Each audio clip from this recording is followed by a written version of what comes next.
আরো উপরে উঠলেন, চতুর্থ আসমানে উঠে দেখছেন এখানে আরেকজন একইভাবে আছেন, তার নাম হচ্ছে কি বলেন, ইদ্রিস আলাইহিস সালাম। কি নাম? ইদ্রিস আলাইহিস সালাম। তিনি চতুর্থ আসমানে অপেক্ষা। একইভাবে সবার সাথে কথাবার্তা হলো, সালাম বিনিময় করা হলো, মোবারকের দোয়া করলেন, তিনি আবার উঠে গেলেন। পঞ্চম আসমানে উঠে তিনি দেখছেন ওই ইচ্ছে নবী মূসা আলাইহিস সালাম। কোন নবী? নবী মূসা আলাইহিস সালাম। সবাই সালাম দিচ্ছেন, একইভাবে কথাবার্তা হচ্ছে। ষষ্ঠ আসমানে উঠে দেখছেন হারুন আলাইহিস সালাম, মূসা আলাইহিস সালামের ভাই, মনে আছে? হারুন আলাইহিস সালাম, যিনি ফেরাউনের কাছে দাওয়াত নিয়ে গিয়েছিলেন, মূসা আলাইহিস সালামের সাথে ছিলেন। সপ্তম আসমানে উঠে তিনি দেখছেন একজন ব্যক্তি যার চেহারা একদম নবীর মতোই, বাইতুল মামুর নামে একটা জায়গা আছে, এই জায়গায় হেলান দিয়ে বসে আছে। নবীজি বললেন উনি কে? জিবরাইল আলাইহিস সালাম বলছেন উনি হচ্ছেন আপনার নবীদের সবার পিতা ইব্রাহিম আলাইহিস সালাম। ইব্রাহিম আলাইহিস সালামের আশপাশে অনেক ছোট ছোট বাচ্চা আছে, অনেক ছোট ছোট বাচ্চা। এই বাচ্চাগুলো কারা? এই যে মুসলিম অমুসলিমদের যাদের একদম নাবালক শিশুরা যারা মারা যায়, ওরা কি পাপ করেছে? এই নাবালক ছোট ছোট বাচ্চারা যারা মারা যায়, আল্লাহ রাব্বুল আলামিন তাদের রূহটাকে ওখানে রেখেছে। তারা ওখানে খেলছে, যখনই ওদের পিতামাতার কথা মনে হয় দৌড় দিয়ে আসে ইব্রাহিম আলাইহিস সালাম। মনে রাখবেন, বাচ্চাদের সাথে কেন ইব্রাহিম আলাইহিস সালামকে রাখা হয়, এখানে একটা ব্যাখ্যা হতে পারে। আল্লাহু আ'লাম। শিশুদের সাথে থাকতে হলে শিশুর মতো মন থাকতে হয়। বাচ্চাদের সাথে কারা ভালোভাবে মিশতে পারে জানেন? যাদের মনটা বাচ্চাদের মতো, শিশুর মতো সরল হতে হয়, শিশুর মতো হতে হয়, সরল। যাদের মন শিশুর মতো সরল, এদের মনের মধ্যে কিন্তু হিংসা, বিদ্বেষ, রিয়া, অহংকার এগুলো থাকবে না। ইব্রাহিম আলাইহিস সালামকে শিশু কুরবানির পরীক্ষায় ফেলতে হয়েছিল না? আল্লাহ রাব্বুল আলামিন দেখেন তাকে বাচ্চাদের সাথে রেখে দিয়েছে। বাচ্চারা ওখানে খেলাধুলা করে, যখনই ওদের বাবার কথা মনে হয়, মায়ের কথা মনে হয়, দৌড় দিয়ে ইব্রাহিম আলাইহিস সালামের কাছে চলে আসে। তিনি আদর করে দেন, আবার চলে যান। কি চমৎকার দৃশ্য! তিনি হেলান দিয়ে আছেন বাইতুল মামুরে, সালাম করলেন, সালাম করে নবীজিকে বললেন, হে নবী, আপনার উম্মতকে জানিয়ে দিয়েন, আমি আপনাদেরকে সেটা জানিয়ে দিচ্ছি। হে নবী, আপনার উম্মতকে জানিয়ে দিয়েন যে জান্নাত হচ্ছে একটা উর্বর জায়গা, জান্নাতের পানি হচ্ছে মিষ্টি, জান্নাতের মাটি খুব উর্বর, জান্নাতের অনেক জায়গা ফাঁকা পড়ে আছে। আপনার উম্মতকে জানিয়ে দিয়েন এই ফাঁকা জায়গাগুলোতে তারা যদি গাছ লাগাতে চায় তাহলে যেন পড়ে সুবহানাল্লাহ, আলহামদুলিল্লাহ, ওয়ালা ইলাহা ইল্লাল্লাহ, আল্লাহু আকবার, ওয়ালা হাওলা ওয়ালা কুওয়াতা ইল্লা বিল্লাহ। এই মেসেজটা কে দিয়েছেন? ইব্রাহিম আলাইহিস সালাম। এই যে বাইতুল মামুরে হেলান দিয়ে আছেন, এটা কি? নবীজি বলছেন এটা হচ্ছে ফেরেশতাদের ইবাদত করার জায়গা। কাবা ঘর আছে না আমাদের, এই কাবা ঘরের ঠিক সোজা উপরে বাইতুল মামুর আছে, সপ্তম আসমানে। ফেরেশতারা কিভাবে ইবাদত করেন শোনেন। নবীজি বলছেন এই বাইতুল মামুরে প্রতি মুহূর্তে 70,000 ফেরেশতা তাওয়াফ করছে। ঠিক যেমন এখানে তাওয়াফ হচ্ছে 24 ঘন্টা, তাওয়াফ কি থেমে থাকে? তাওয়াফ থামে না। ঠিক ওইভাবে বাইতুল মামুরে তাওয়াফ থেমে থাকছে না। বাইতুল মামুরে ফেরেশতারা তাওয়াফ করছেন 70,000 ফেরেশতা একই সাথে। আর শুনে রাখেন, যে 70,000 ফেরেশতা একবার তাওয়াফ করার সৌভাগ্য পেয়েছে তারা কিয়ামত পর্যন্ত আর দ্বিতীয়বার চান্স পাবে। এবার কি চিন্তা করতে পারছেন ফেরেশতাদের সংখ্যা কত কত হতে পারে? আমাদের সংখ্যা তত্ত্বের বাইরে, আমাদের সংখ্যা তত্ত্বের বাইরে। এবার নবী সাল্লাল্লাহু আলাইহি ওয়াসাল্লাম আরো একটু উপরে উঠলেন, এই জায়গার নাম সিদরাতুল মুনতাহা। কি নাম? সিদরাতুল মুনতাহা। এটা হচ্ছে একটা বড়ই গাছ। বড়ই গাছ দেখেছেন তো? এটা নবীজি বলছেন এত চমৎকার এই বড়ই গাছ, এর মধ্যে এত বেশি রং ছিল যে রংগুলোকে আমি ব্যাখ্যা করতে পারবো না। এর পাতাগুলো ছিল হাতির কানের মতো এবং এর ফলগুলো ছিল মটকার মতো বড় বড় এক একটা, এবং এর মধ্যে প্রজাপতি বসেছিল। এই প্রজাপতিগুলোর রং এত চমৎকার যেগুলো আমাদের পৃথিবীর রঙের মতো নয়। মানে এগুলো ব্যাখ্যা করার মতো শব্দ আমাদের কাছে নাই। অ্যামেজিং! এটা কোন জায়গা? আমাদের সবার রূহগুলো যেখানে উঠে যায়। এটা কোন জায়গা? আমাদের সবার নেক আমলগুলো যেখানে উঠে যায়। সবার রূহ, মৃত ব্যক্তিদের রূহ, বাত্তা এবং নেক আমলগুলো এই পর্যন্ত ওঠে, এরপরে সেখান থেকে উঠিয়ে নেওয়া হয়, এরপরে তারা আর যেতে পারে। একইভাবে উপর থেকে আল্লাহ পাকের কোনো আদেশ আসলে এই সিদরাতুল মুনতাহা পর্যন্ত আসে, এরপর সেখান থেকে নিয়ে আসা। আমি কি বুঝতে পারছি? এই হলো সিদরাতুল মুনতাহা, যেটা ফেরেশতাদের শেষ সীমা। এরপরে ফেরেশতারা আর যেতে পারবেন না। আল্লাহ পাকের নিকটবর্তী ফেরেশতারা ছাড়া নর্মাল যারা, তারা ওখানে যেতে পারবে। নর্মাল মানে বলছি যারা এমনি অন্যান্য দায়িত্বে আছেন তারা সেখানে যেতে পারবে না। এই পর্যন্ত লাস্ট ওই যে লাইন থাকে না, ডেড লাইন, এটা ডেড লাইন, এরপর যেতে পারবে। এবার আমাদের নবীকে এখানে বাহন চেঞ্জ করে দেওয়া হলো, অন্য একটা বাহন আরো দ্রুতগামী তাকে দেওয়া হলো। এই বাহনে করে নবীজি একদম আলোর পর্দা ভেদ করে উঠছে, আল্লাহ পাকের একদম কাছাকাছি আসছে। কাছাকাছি আসার পর তিনি বলছেন, আমি তখন শুনতে পেলাম যে আল্লাহ পাকের নিকটস্থ ফেরেশতা যারা আল্লাহর আদেশ লিখে রাখেন, তারা কলম দিয়ে লিখছে আল্লাহর আদেশ, এই কলমের লিখার খসখস শব্দ আমি শুনতে পাচ্ছি। আল্লাহু আকবার। এবার আল্লাহ রাব্বুল আলামিন তাকে কাছে নিয়ে, শোনেন প্রিয় ভাই উম্মতে মুহাম্মাদি, শুনে রাখো, আল্লাহ পাক 3টা স্পেশাল ওহী করলেন। কয়টা ভাই? 3টা।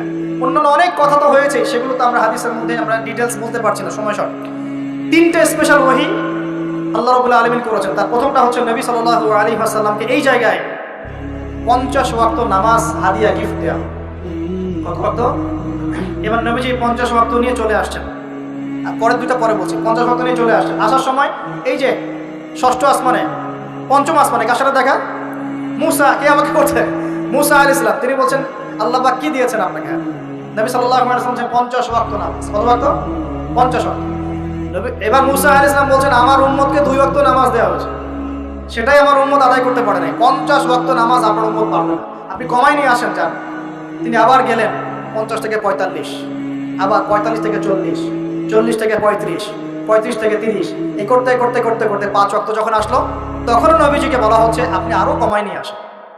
নবীজি বলছেন আমার যেটা লজ্জা লাগছে, আল্লাহ পাক আমাকে এত বেশি কমিয়ে দিলেন, আরো কমাতে চাইতে আমার লজ্জা লাগছে। দেখেন মুসা আলাইহিস সালাম বলেছিলেন আমার উম্মতকে 2 ওয়াক্ত নামাজ দেওয়া হয়েছিল, আদায় করতে পারে নাই। উম্মতে মুহাম্মাদের মধ্যে এমন মানুষ নাই 2 ওয়াক্ত 1 ওয়াক্ত নামাজও পড়তে পারে না। নবীদের এটা হিকমা, দূরদর্শিতা। এবার নবী সাল্লাল্লাহু আলাইহি ওয়াসাল্লাম আল্লাহর কাছে গিয়ে আরজি পেশ করছেন। আল্লাহ রাব্বুল আলামিন বলছেন 5 ওয়াক্ত নামাজ আমি দিলাম, কিন্তু 5 ওয়াক্ত যদি তোমার উম্মত আদায় করে 50 ওয়াক্তের নেকি দেওয়া হবে ইনশাআল্লাহ। আরেকটা বেনিফিট তোমার উম্মতের যে কোনো ব্যক্তি যে আমলই করুক না কেন 10 গুণ বাড়ায় নেকি দেওয়া হবে। কিন্তু তোমার উম্মতের কোনো ব্যক্তি যদি গুনাহ করে তাহলে গুনাহকে 10 গুণ বাড়ায় দিব না ইনশাআল্লাহ। গুনাহ একটাই থাকবে, গুনাহ কি হবে? একটাই থাকবে। আর নেকির কাজ করলে 10 গুণ বাড়ায় দেওয়া হবে। 1 টাকা দান করছেন 10 টাকার নেকি হবে, 1 টাকার নামাজ পড়ছেন 10 টাকাতে নেকি হবে, একটা সেজদা করছেন 10টা সেজদার নেকি হবে। কথা বুঝতে পারছেন? এটা হলো একটা গিফট বা হাদিয়া। সেকেন্ড গিফটটা হচ্ছে আল্লাহ রাব্বুল আলামিন নবী সাল্লাল্লাহু আলাইহি ওয়াসাল্লামকে সূরা বাকারার শেষের 2টা বা 3টা আয়াত ওহী করলেন। কয়টা ভাই? শেষের 2টা বা 3টা। লিল্লাহি মা ফিস সামাওয়াতি, এখান থেকে ফানসুরনা আলাল কওমিল কাফিরিন পর্যন্ত। এই আয়াতগুলোর ফজিলত সম্পর্কে এসেছে, রাতের বেলা কেউ যদি এই আয়াতগুলো পড়ে ঘুমায়, সূরা বাকারার শেষের 2টা বা 3টা পড়ে ঘুমায়, সারা রাত তাহাজ্জুদের নেকি পাবে এবং দৃশ্য অদৃশ্যের কোনো ক্ষতি, তার কোনো অনিষ্ট সাধন করতে পারবে না।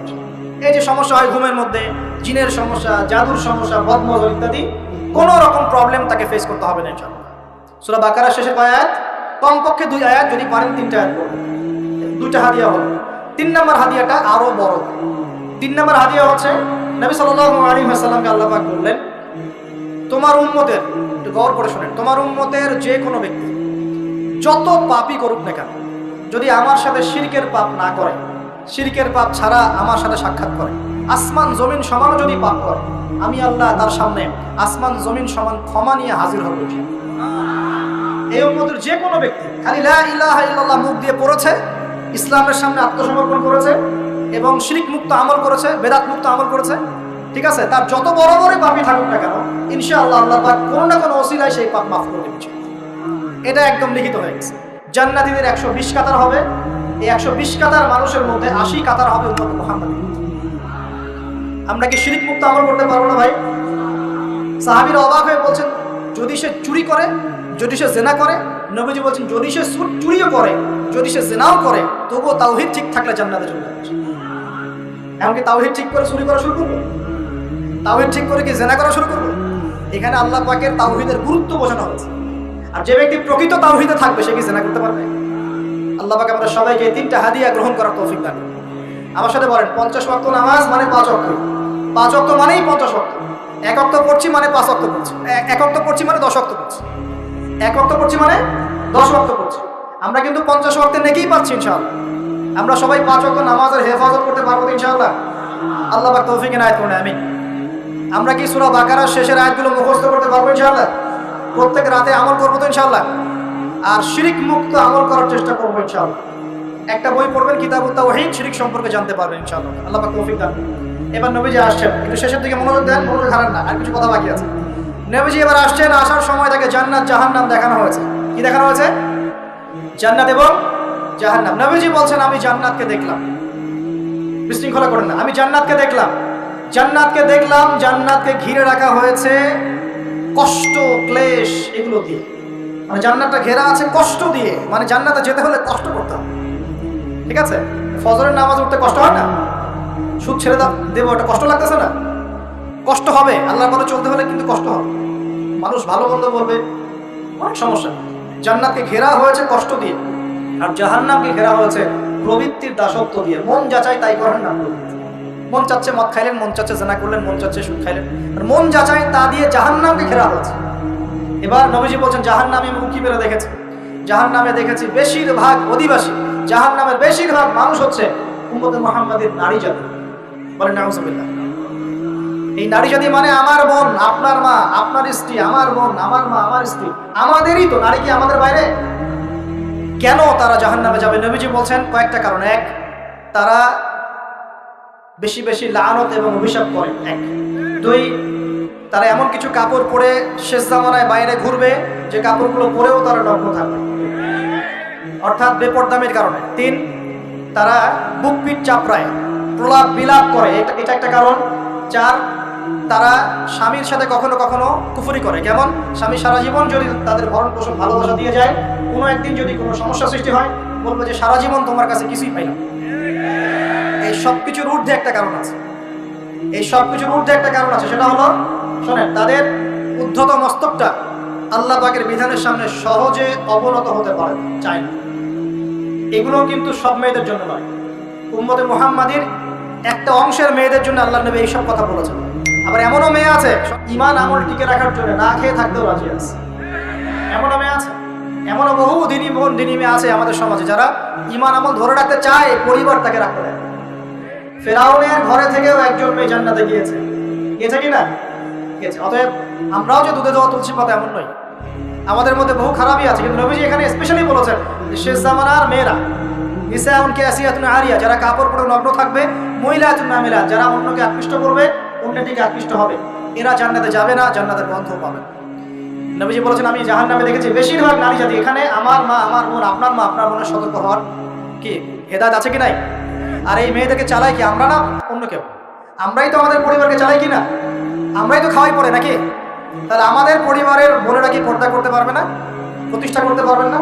পরিবারের আমাদের মায়েরা, বোনেরা, স্ত্রীরা পর্দা করবে না? এই দায়িত্ব আমাদের না? পরিবারের কর্তা আমরা নই? আল্লাহ কি আমাদেরকে জিজ্ঞাসা করবেন না? অতএব আমরাও যেন সতর্ক হয়ে যাই, আল্লাহ পাক তৌফিক দান। এই জন্য বলি, বিয়ে করতে হলে আগে দিনদারিতা দেখবেন, তারপর বিয়ে। দুনিয়াদারিতা দেখে বিয়ে করলে পরে পস্তাবেন। ছেলে মেয়ে উভয়ের প্রতি একই নসিহত। বিয়ে করতে যদি হয়, বিয়ে যদি করতেই হয়, তাহলে দিনদারিতা দেখে বিয়ে করুন।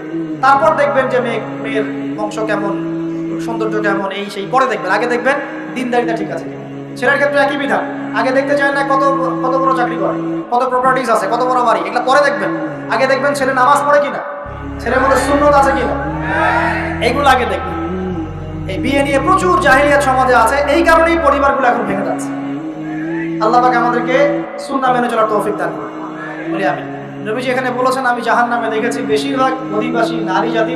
আমাদের বোনদেরকে রিকোয়েস্ট করবো, সতর্ক হয়ে যান, আল্লাহর ওয়াস্তে সতর্ক হয়ে যান। কেন? শোনেন, কেন নবীজি বললেন, এই পয়েন্টটা একটু ভালো করে বোঝেন।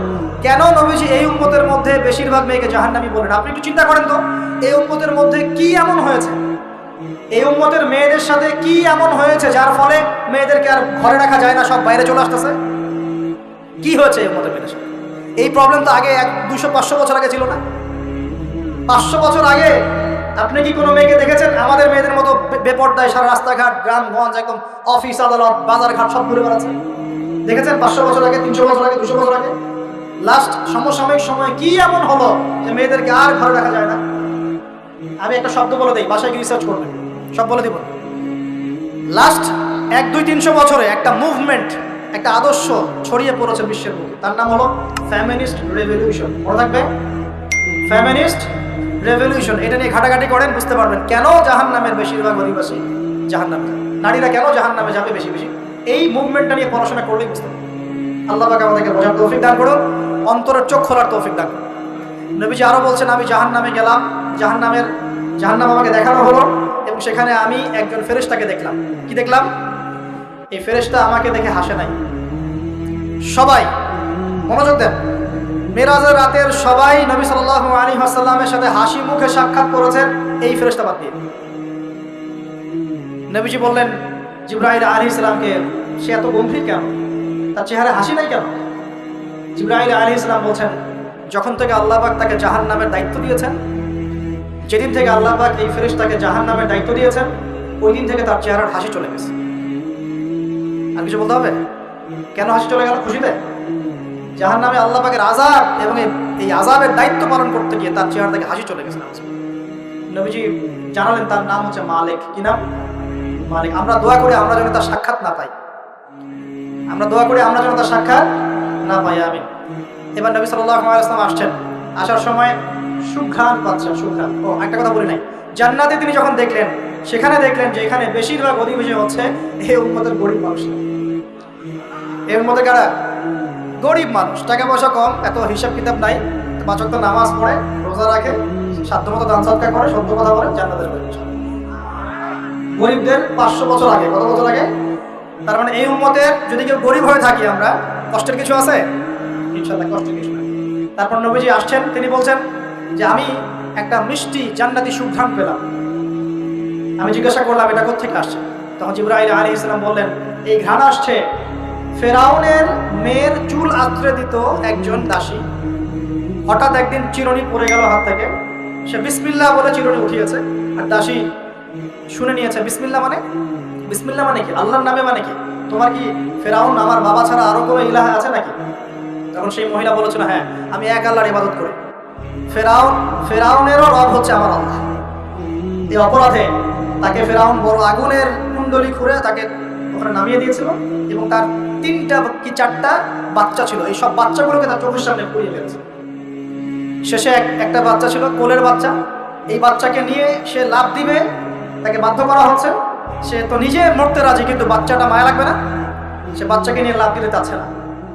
তখন আল্লাহ পাক ওই বাচ্চার জবানে আল্লাহর কুদরত, আল্লাহর মুজিজা চালু করে দিলেন। ওই বাচ্চা কথা বলা শুরু। ওই বাচ্চা বলল, হে আম্মা ইসবিরি ইয়া উম্মা, হে আমার মা সবর করো। ফাইন্নামা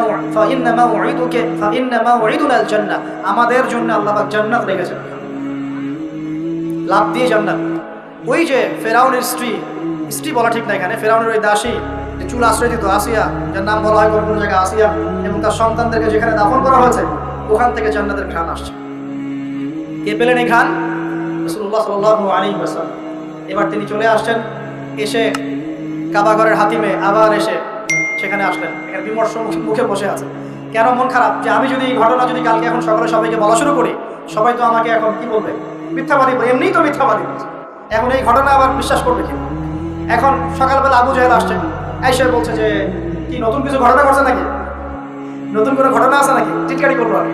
রাসূল সাল্লাল্লাহু আলাইহি ওয়াসাল্লাম বলছেন, আমি গতকালকে আকসায় গিয়েছি। এখন আবু জাহেল বলছে, ও আচ্ছা চমৎকার, আকসায় গিয়েছিলেন তাই নাকি, আর কি করেছে? বলছে আমি এই ঘটনা ঘটেছে আমার সাথে। তখন সবাইকে সে ঢোল পিটায় নিয়ে আসলো, আরে আসো আসো, মুহাম্মদ কি বলে শোনো, দেখো কি বলে, তো পাগল হয়ে গেছে। বলছে আকসায় গিয়েছিল, বলো তো আকসায় কি কি আছে? সুবহানাল্লাহ, আল্লাহ রাব্বুল আলামিন এখন যেমন ভিডিও দেখি না আমরা, এইভাবে আল্লাহ রাব্বুল আলামিন মসজিদুল আকসাকে নবীর সামনে তুলে ধরবেন সামনে। এবং নবী সাল্লাল্লাহু আলাইহি ওয়াসাল্লাম দেখে দেখে বলছেন আকসায় কয়টা দরজা আছে, কয়টা জান্নাত আছে, পূর্ব দিকে কি আছে, পশ্চিম দিকে কি আছে, সিঁড়ি কয়টা, সব বলে দেন। এরপর আবু বকর সিদ্দিকের সামনে একজন কাফের গিয়ে বলছে, জানো মুহাম্মদ কি বলেছে? মুহাম্মদ এই কথা বলেছে। আবু বকর সিদ্দিক তখন বলছেন যে আমি তো এর চাইতেও কঠিন কথা বিশ্বাস করি। আমি তো বিশ্বাস করি যে নবী সাল্লাল্লাহু আলাইহি ওয়াসাল্লামের কাছে আসমান থেকে আল্লাহর ওহী আসে, আর মেরাজের রাতটা এমন কি, আমি তো বিশ্বাস করি আল্লাহ তার সাথে কথা বলেন, আল্লাহ পাকের কথা তার কাছে আসে, আল্লাহর কালাম তার কাছে আসে। ওই দিন থেকে নবী সাল্লাল্লাহু আলাইহি ওয়াসাল্লামের এই সাহাবীর নাম হয়ে গেল আবু বকর সিদ্দিক। এখন এর মাঝখানে আর কয়েকটা কথা হয়েছে, আমাদের নবী পরে হাদিসে জানিয়েছেন, এগুলো বলে শেষ করছি। নবীজি বলছেন, আমি যখন মেরাজের রাতে গিয়েছি আমাকে আল্লাহ পাক কিছু আযাব দেখিয়েছেন। কি দেখেছেন ভাই? আমরা দোয়া করি আল্লাহ পাক এই আযাবগুলো থেকে আমাদেরকে বাঁচান, এবং যে পাপের কারণে এই আযাব হয় সে পাপ থেকে আমাদেরকে বাঁচান। বলেন আমিন। আর একটা কথা বলে রাখি, যেহেতু নবীকে এই আযাবগুলো দেখানো হয়েছে, অন্য কোনো নবীকে কিন্তু দেখানো হয়নি। কাকে দেখানো হয়েছে? আমাদের নবীকে। তার মানে এই পাপগুলো এবং এই আযাব আমাদের উম্মতের মধ্যেই বেশি থাকে। বুঝতে পারছেন না? এই আযাব এবং পাপগুলো কি অন্য কোনো নবীকে দেখানো হয়েছে? আমাদের নবীকে দেখানোর কারণ কি? কারণ আপনার উম্মতের মধ্যে এই পাপগুলো ছড়াবে বেশি, এবং আপনার উম্মতের একটা অংশ এই আযাবগুলো ভোগ করবে। কি আযাব? নবীজি যাচ্ছেন, দেখছেন, যুবকরা শোনা ভালো করে, নবীজি দেখছেন একটা চুলা, কি ভাই, তন্দুর রুটি দেখেছেন, যে চুলায় রান্না করে, ঠিক ওই রকম শব্দই হাদিসে এসেছে, তান্দুর। এই চুলা, এমন চুলা যার মাথাটা হচ্ছে সরু, নিচের দিকটা মোটা, নিচে আগুন জ্বলছে, ভিতরে কিছু মানুষ আছে, নিচ থেকে আগুনের দাবদাহ আসছে। যখনই আগুন আসছে জাহান্নামের, তখন তারা ধাউ ধাউ করে উপরে উঠছে, আবার যখন আগুন নেমে যায় তখন তারা নিচে নেমে যায়। নবীজি মর্মান্তিক দৃশ্য দেখে বললেন যে এরা কারা, যাদেরকে এমন আযাব দেওয়া হচ্ছে? জিবরাইল আলাইহিস সালাম বললেন, যুবক ভাই শোনেন ভালো করে, জিবরাইল আলাইহিস সালাম বললেন এরা হচ্ছে আপনার উম্মতের সেই সব ব্যক্তি যারা বিবাহ বহির্ভূত জিনা করেছে। এই পাপটা মারাত্মক। আল্লাহ পাক আমাদের সবাইকে এই পাপ থেকে ফিরে আসার তৌফিক দান করুন। এবং এই পাপ যদি করে থাকেন হতাশ হবেন না, তওবা করে আজকে ফিরে আসবেন। তওবা করলে আল্লাহ পাক যে কোনো পাপ মাফ করে দেবেন ইনশাআল্লাহ। যে কোনো পাপ, তওবা খাস করতে হবে, কোনোদিন এই পাপে লিপ্ত হওয়া যাবে না। এই যে গত 3-4 দিন আগে একটা দিবস চলে গেল না, লক্ষ লক্ষ কোটি কোটি যুবক যুবতী পাপ করেছে, করে নাই? আর আমরা উস্কে দিয়েছিলাম কাছে আসার গল্প, অমুক তমুক, হাবি জাবি, কত কথা। আর এদের স্লোগানগুলো এত চটকদার, খুব মজা লাগে, খুব মজা, মুখরোচক ভাবে উপস্থাপন করে। আল্লাহ পাকের কাছে আসার গল্প করা যায় না, রাসূলের কাছে আসার গল্প করা যায় না। আসলে এখনকার মিডিয়াগুলো এতটাই নির্লজ্জ হয়ে গেছে। কেন বলছি শোনেন, ইসলামের সাথে শত্রুতা তো আছেই, কোনোদিনও আল্লাহর কাছে আত্মসমর্পণ করা লাগে এমন কোনো ওয়ার্ডও বলবে না। টাইটেল দিবে ভূমিকম্পের কাছে মানুষ কত অসহায়, টাইটেল দিয়েছে। প্রাকৃতিক বিপর্যয়ের সামনে মানুষ কত অসহায়, প্রকৃতির কাছে মানুষ কত অসহায়, এসব টাইটেল দিয়ে ভিডিও দিচ্ছে। ওই যে ভূমিকম্প ইস্যুতে একটাবারও বললো না যে এই আল্লাহ পাকের কাছে, আল্লাহর শক্তির সামনে মানুষ কত অসহায়। ওই শব্দ ব্যবহার করা যাবে না। ওই শব্দ ব্যবহার করলে আপনি মৌলবাদী হয়ে যাবেন। যে প্রকৃতিটা কি? প্রকৃতি কে? প্রকৃতি কাকে বলে? কত প্রকার? প্রকৃতির স্রষ্টা কে? প্রকৃতি কে নিয়ন্ত্রণ করছে? ভূমিকম্পের কোনো ক্ষমতা আছে? না ভূমিকম্প যে দেয় তার ক্ষমতা আছে? এই সাগরের কোনো ক্ষমতা আছে? সাগরে যে জলোচ্ছ্বাস দেয় তার ক্ষমতা আছে? এই মাটিটাকে স্থির কে রেখেছে? এখন আমরা তো এখনো মহাবিশ্বে ঘুরছি না? এই যে ওয়াজ করছি যখন আমরা, এখনো পৃথিবীটা ঘুরছে, আমরা কি বুঝতে পারছি? কে পৃথিবীকে স্থির রাখলো? কেউ বলবে না যে আল্লাহর আযাবের সামনে মানুষ কত অসহায়। হ্যাঁ, বলবে প্রকৃতির সামনে মানুষ কত অসহায়, ভূমিকম্পের সামনে মানুষ কত অসহায়। মানে এমন এমন চটকদার কিছু শব্দ দিবে, এই শব্দগুলো আপনাকে চিনিয়ে দিবে যে কারা আল্লাহর বাহিনী, কারা আল্লাহর দুশমনের বাহিনী। এখানে যুবকদেরকে উৎসাহিত করা হয়েছে না জানার জন্য। আর নবী সাল্লাল্লাহু আলাইহি ওয়াসাল্লামকে কেন দেখানো হলো? কারণ তার উম্মতের মধ্যে জেনার পাপ ছড়িয়ে পড়েছে। কিসের মধ্যে? চুলার মধ্যে শাস্তি দেওয়া হচ্ছে, চুলায় শাস্তি দেওয়া হচ্ছে। নবীজি বলছেন তাদের ভিতর থেকে এত দুর্গন্ধ বের হচ্ছিল যেন মনে হচ্ছিল যে কোনো পাবলিক টয়লেটের পাশ দিয়ে আমরা যাচ্ছি। প্রিয় ভাই, আল্লাহর ওয়াস্তে জিনার ধার কাছেও যায় না। আল্লাহ পাক বলেছেন ওয়ালা তাকরাবু জিনা, জিনার কাছেও যেও না। এক নাম্বার শাস্তি কি দেখেছেন নবী সাল্লাল্লাহু আলাইহি ওয়াসাল্লাম? কিসের শাস্তি? তন্দুর চুলার মধ্যে আগুনের শাস্তি। কিসের পাপের কারণে? বলেন, জিনা। এই উম্মতে মুহাম্মাদের মধ্যে জিনা ছড়িয়ে পড়েছে কিনা? এখন আমরা কি এই স্রোতে গা ভাসাবো না দূরে থাকবো? আমরা হালাল উপার্জনের সোর্স তৈরি করব, করে হালাল বিয়ে করবো। হালাল উপার্জনের মাধ্যম তৈরি করবেন, করে বিয়ে করবেন। বিয়ের আগে কোনো পীড়িত নাই, সব পীড়িত বিয়ের পরে পারা যাবে ইনশাআল্লাহ। আর সব আগে ভাগে খেয়ে শেষ করে ফেললে পরে খাবেন, তাই না বিষয়টা? আচ্ছা, এবার সামনে যাই। নবী সাল্লাল্লাহু আলাইহি ওয়াসাল্লাম সামনে গেলেন, গিয়ে দেখলেন, এবার দেখলেন কিছু মানুষ বসে আছে। সামনে আছে টাটকা তরতাজা গোশত, একদম ধোঁয়া উঠতেছে, একদম কালা ভুনার মতো। আর পাশে রাখা আছে পচা, নোংরা, আবর্জনাময় গোশত। এই মানুষগুলো ভালো গোশত খাচ্ছে না, এই মানুষগুলো পচা গোশতগুলোই খাচ্ছে, দুর্গন্ধযুক্ত। নবীজি বলেন এরা কারা? নবী সাল্লাল্লাহু আলাইহি ওয়াসাল্লামকে বলা হচ্ছে এরা আপনার উম্মতের সেই সব ব্যক্তি যারা বিবাহিত। ভালো করে শোনেন, এরা আপনার উম্মতের সেই সব ব্যক্তি যারা বিবাহ বহির্ভূত সম্পর্ক করেছে। মানে বিয়ে করার পরেও, বাসায় স্ত্রী থাকার পরেও বাইরে জেনা করেছে, বাসায় স্বামী থাকার পরেও বাইরে জেনা করেছে। এখন আমাকে বলেন তো, উম্মতে মুহাম্মাদের মধ্যে সমকালীন সময় এই ফিতনাটা ছড়িয়ে পড়ে নাই? পরকীয়া ছড়িয়ে পড়ে নাই? এটা হলো পরকীয়ার স্পেশাল শাস্তি। কারণ পবিত্র হালাল ফ্রেশ জিনিস ওদের ঘরে ছিল, খাইতে ভালো লাগে না, ওদের নোংরা পচা জিনিস খেতে ভালো লেগেছে। আল্লাহ পাক কিয়ামতের মাঠেও ওই বারযাখের জীবনেও ওই একই শাস্তি দিবেন। আর এখন তো মিডিয়ার মধ্য দিয়ে এই যে বিভিন্ন সিরিয়ালস, নাটক, হাবি জাবি, এগুলোর মধ্য দিয়ে এটাকে উস্কে দেওয়া হচ্ছে।